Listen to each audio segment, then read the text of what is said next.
I don't talk about Tyla because I don't want to bring attention to it because I know what they're doing to her.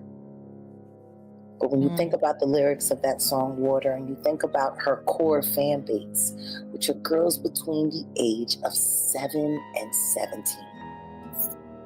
Can you blow my mind and set off my whole body?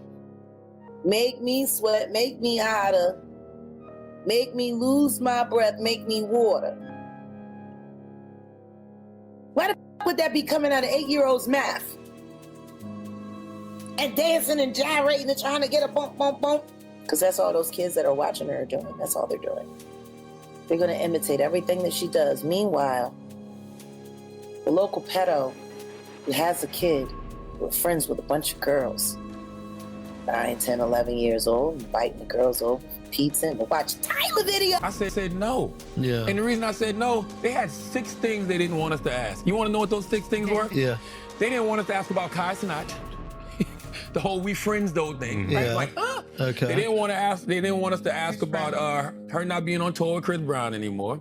They didn't want us to ask about the color thing. Injury. They didn't want us to ask about her injury that she sustained. What else was it? They didn't want to ask us about who she was dating, which I wouldn't do anyway. And what was the other one? It was one it was just all frivolous And stuff. why? What are they trying to do? They're trying to protect an image that they're curating for her? I have no idea. And that's why I said. Oh, but the Rihanna thing, compare. Oh yeah, and comparison, and it wasn't even Rihanna. It just said comparisons to other pop artists. Huh? Oh, so they're trying to separate her from Kai Cenat. She's her own individual. Don't tie her to him. And you want me to not ask her about Kai Cenat the day after Kevin Hart just was on Kai Cenat's show again with Bringing a big ass sign that said "we friends" though? Yeah. Like, come on, yo. So I said to them, no. After Jaguar Wright chose to criticize her, Tyla seemed to have just found herself in even more trouble. Originally, there were rumors that Tyla was a publicity stunt, manipulated to match a specific target audience stereotype, has now descended into something far more sinister. According to insiders, Tyla may not only be a staged celebrity, but also allegedly inked a dubious deal with influential people behind the scenes. Allegation that she was being used to manipulate and mislead young females into unanticipated, scandalous situations.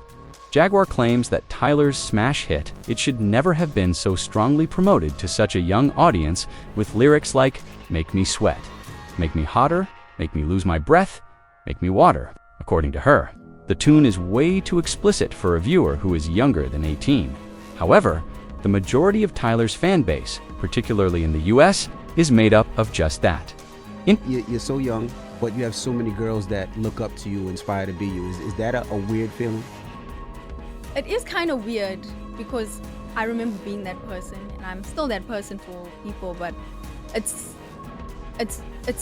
inspiring for me as well, knowing that I'm able to touch people and inspire people. You know, it sounds cheesy, but it's like amazing. It's an amazing feeling. You have to watch the way you move too now. Do you move differently now? Dance move differently now? Do things differently because you know that young girls follow your dance routines, follow your steps, your movements and all that?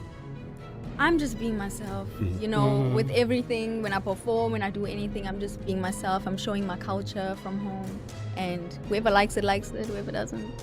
And then you're still... Nor did Jaguar stop there. She claimed that Tyla's management purposefully tried to make her appear younger than she actually is, in order to attract real teenagers by portraying her as a teen idol. While dressing her in clothing that many people feel is excessively provocative, Jaguar claims that this combined image unnerves teenagers, since it appears phony and unduly planned. Additionally, Tyla's ascent appears strangely well-polished. The huge water-related outburst that happened almost immediately wasn't simply about the song. People were left perplexed by the rollout, the ideal timing, the dancing challenges, clever virality, and the impeccable marketing plan. Was this something that was meticulously staged behind the scenes? Or was this a real come-up? Since most foreign artists work for years before they can make a name for themselves in the US market, let's face it, they release countless mixtapes, battle for even a small portion of the spotlight, and struggle to get noticed. However, Tyla, everything was set up as soon as her song appeared online. Can't do Zoe, so my only option is Tyla. Would you like to go on a date with me? Are you for real? Yeah. Don't do that. What you mean? Why not? Don't do that. I'm serious. Whenever you get some free time, would you like to go on a date with me? You can't do that. On a whole live thing. Why not? It's true or dare.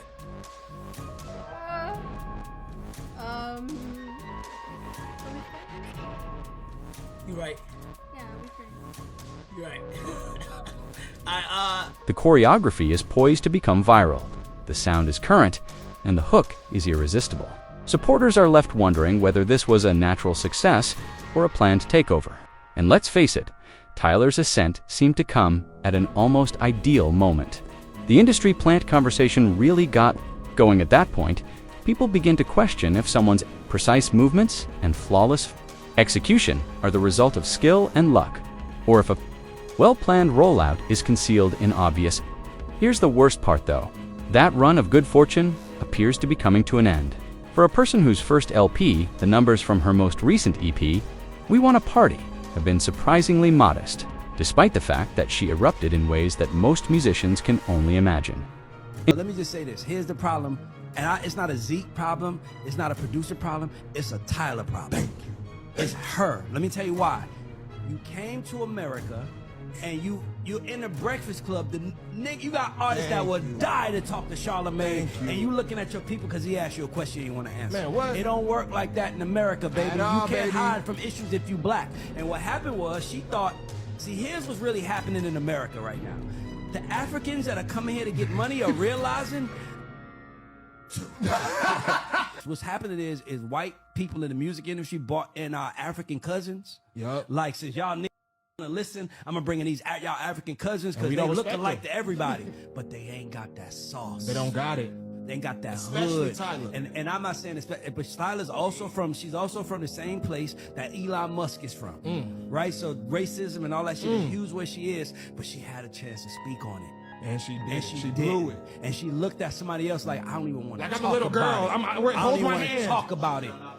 She said I'm not Guess freaking what? black. Guess what? Use a nigga. Those are numbers. Here's what Tyler did wrong. tell You me. know this, Brandon, on some industry. A hit is not a problem. Tyler can have water out right now. The people are not gonna with it because she has made it known that I'm here just to get money. I'm here not to be one of y'all. Even though they bunching me with y'all, let me separate myself from y'all. I'm different. And this is what the you get. And now the y'all that you don't want to be of is gonna be laughing, Hating on y'all. making jokes, all that because you didn't want to be one of us. And I'm gonna keep it gangster too. You from South Africa. Nelson Mandela ain't died for you to be coming here and saying you ain't black. Straight up. He ain't sitting in jail for 30 years for that. So I understand why you sold 3.7 and POP, not 37, 3.7 is what Tyler sold, my dude. You can't say she's Britney Spears, and that's what irritated me. She needs to build her world. She needs to find her fan base. Both critics and enthusiasts are speculating about whether the hype machine is finally fading. When Tyler released her self-titled album in March 2024, she was shattering stereotypes. It brought in an incredible $1 billion. In just 3 months, the album received over 1.3 billion Spotify plays, making it the most streamed African record by a female artist in US history. The project even sold 24,000 copies in its first week, debuting at number 24 on the Billboard 200 dot, as if it weren't enough. Months later, Tyler even beat Beyoncé's Cowboy Carter. Before becoming the most streamed album by a black female artist on Spotify in 2024, with 1.565 plays, this move stunned the whole industry. Billion streams. And the praise is crazy. It takes most musicians decades to win a Grammy, yet she did so on her first nomination. However, with all of that newfound celebrity, people are whispering that it had reached her head directly. When she took the VMA stage to accept her prize for Best Afrobeat Video, she pulled out all the stops. You guys know me and holding awards. I'm not strong enough. Use this. Are you able to offer me? The award was very heavy, so she casually asked Hai to hold it for her. The internet pulled her like never before in that one moment alone. Sweetheart, that moment was blatantly disrespectful, as if Tyler couldn't even pretend to value the attention she was receiving. Fans quickly criticized her for appearing unconcerned and perhaps haughty when holding such a significant accomplishment. However, Tyler's message had many gripping their phones in shock, making the situation 10 times worse rather than better. She wrote, "Back on the internet, you guys make everything strange. I didn't ask my girl, hello, we're just girls. Mic drop, stop talking. I took home a VMA." People were offended by such a retort, which made her appear contemptuous and unappreciative just when she deserved to be honored. As if that weren't bad enough, Tyler publicly identified herself as colored in an old interview that came to light, which infuriated people even more. That remark, for many, added to the mounting list of reasons why her popularity began to plummet so quickly. Now, in Tyler's native South Africa, the word colored actually means something quite different. Like Interview in South 1052-1059. Africa, my race is called A mixed heritage group is categorized as such by the very government. However, in the United States, that term has a very long history of black persecution and segregation. Additionally, the neighborhood Wasim not into it. The criticism was severe, particularly given that most of Tyler's America has a young black fan base. Her casual use of a term that seemed like a racial slur to them was startling. Tyla is not black. Let's talk about it. Race in the United States is not the same as in South Africa. That's why many Americans were shocked to find out Tyla doesn't identify as black. Blackness in America is defined by the one-drop rule, where having just one recent black ancestor and certain facial features gives you this distinction. But in South Africa, concepts of race were influenced by apartheid. So, while indigenous South African groups are considered black, and descendants of British and Dutch colonists are considered white, there's another group called colored. Colored refers to South Africans of mixed ethnicity, often descending from interracial couplings of black Africans and white settlers. This also included South Asians until the end of apartheid. Tyla falls into this category because some of her heritage is Indian, Mauritian, and Zulu. Colored communities in South Africa have a distinct culture that's different from other racial groups in the country. And even though apartheid ended, the way South Africa thinks about race is still the same, with this thinking still ingrained into culture today. So for Tyla, identifying as colored is a function of her heritage and the politics of her homeland. However, her subsequent attitude was what really riled folks up. Rather than dealing with the problem with some, Tyler came out as dismissive and nearly reckless when she had the ideal opportunity to make amends, demonstrating a lack of compassion, or at least an understanding of the reasons for people's annoyance. Many followers felt humiliated and stopped following her entirely because of her carefree attitude, which only served to fuel the flames. On these debates that they be having about your identity as a South African colored person, what does that even mean?